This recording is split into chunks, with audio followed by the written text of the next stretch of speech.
ఆదిలాబాద్ జిల్లాలో నకిలీ సర్టిఫికెట్లు తయారు చేసి విక్రయిస్తున్న ముఠాను పోలీసులు అరెస్టు చేశారు.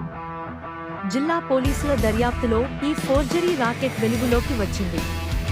నిందితులు నకిలీ విద్యా సర్టిఫికెట్లు, ఆధార్ కార్డులు మరియు ఇతర ముఖ్య పత్రాలను తయారు చేసి డబ్బులు తీసుకుని విక్రయిస్తున్నట్లు పోలీసులు గుర్తించారు. పోలీసులకు అందిన గోప్య సమాచారంతో ప్రత్యేక బృందాలు దర్యాప్తు చేపట్టి నిందితులను అదుపులోకి తీసుకున్నాయి.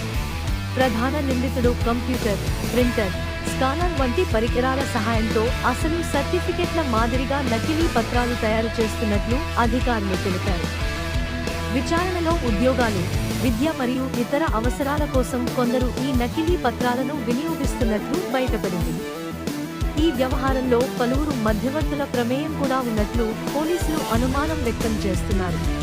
నిందితుల వద్ద నుంచి నకిలీ సర్టిఫికెట్లు, లామినేషన్ సామగ్రి, కంప్యూటర్ పరికరాలు, స్టాంపులు, డేటా స్టోరేజ్ డివైస్లు స్వాధీనం చేసుకున్నట్లు పోలీసులు వెల్లడించారు. ఈ ఘటనపై కేసులు నమోదు చేసి మరింత దర్యాప్తు కొనసాగిస్తున్నట్లు అధికారులు తెలిపారు.